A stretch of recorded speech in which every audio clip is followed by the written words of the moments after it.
Okay, thanks everybody for hanging around for the second session of today's workshop. As mentioned at the start of the first workshop, my name is Kate Bradley and I'm the Community Grants Writer.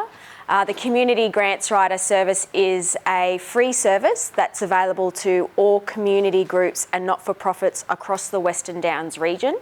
The service is funded by Shell's QGC Business and delivered through the Marilla Community Centre here in Miles. So I thought it would be helpful to start today's session with a little bit of information about who I am and where I have come from. So my family and I moved to Chinchilla about 2.5 years ago, and I started in this particular role not quite 2 years ago. And in that not quite 2 years, I've helped with 200 successful grant applications, totaling more than $2.3 million.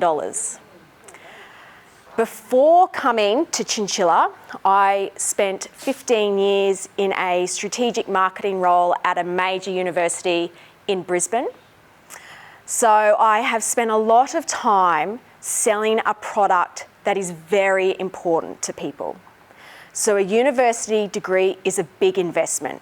It costs a lot of money and people have to give at least 3 years of their time. So it's a very important decision. So when I was selling my particular product, I thought about 3 big things. Who am I trying to sell my product to? What is motivating them and what is their goal? Do they want to do a university degree where they're going to earn lots of money? Do they want to do a university degree where they can get a job that allows them to travel? Do they want to get a university degree and just know that they will have a job at the end of it? I had to understand my audience. Then I had to tell them why they should pick my product over any of the others that are out there. I had to explain why my product was unique, why my product would help them get to their goal faster or in a better way. And the third thing I had to do was I had to communicate all of this with cut-through. There's lots of information and lots of resources out there that people can access. So when I was telling them about my product, I had to make sure that it was relevant to them, that it engaged them, that it was easy to understand and easy to consume. It had to have cut-through.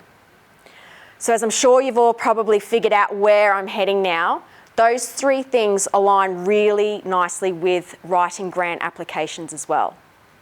You have to know, who are you writing your grant application for? What is motivating them and what are they trying to achieve? You have to be able to explain why they should fund your project rather than hundreds of other grant projects that they're looking at. And you have to do it with cut-through.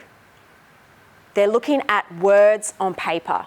How can you make those words on paper really engaging so they want to keep reading, they want to know more, they want to contribute to your project? So over the next hour or so, I'm going to give you some tools and tips and ideas that can help you take a good response to a great response. And the next slide will show us the 5 things that we're going to look at in a little bit of detail. Differentiating questions. What are they really asking? Interpreting questions. What do they really want to know or achieve with this funding? The important role of evidence and data and where to find it. Measuring your success and the importance of basic business and project planning. If at any stage you have any questions or thoughts or comments, please feel free just to speak up. It's very informal and sometimes it's best to say it while it's on your mind than try and think about it later. Okay, so what are they really asking? Hands up if you have written a grant application and you are responding to a question and thinking, I've already told them this. I feel like I'm answering the same thing. I'm repeating myself. So sometimes I think it can be very easy to look at words in words in questions. For example, benefit. And you're seeing benefit in a couple of questions and thinking, oh, I'm going to be repeating myself, I'm saying the same thing. Sometimes it can be helpful to look for other words in the question that might help you answer the question. So in this example, who will the project benefit? Who being people or persons? What are their demographics? Where are they coming from? How old are they? And when you're thinking about who, think about those who will directly benefit from the project and also those who may indirectly benefit from the project. And you'll see what I mean shortly about that.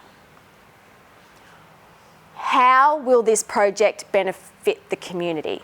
How being by what way or in what means? And then what are the expected outcomes of this project? So sometimes when I'm looking at a question and I can't quite get it to make sense in my mind, I'll switch a word or two. So in this instance, you could switch outcomes for results. What are the expected results of this project? Okay, now I can see that we're looking for quantifiable outcomes or outputs for the project. So on the next slide, thank you. No, perfect. We have a response to each of those questions for the one project. Take some time to have a bit of a read through and see if you can kind of identify how those questions have each been answered differently. You will note as well that there is a little bit of repetition in some of the responses, and that's actually okay. Again, they're looking at a lot of applications. It's possible that they missed it or it didn't quite sink in the first time they read the number of people or the type of people that were going to be at your event. So it's okay to mention it again, just don't use exactly the same words.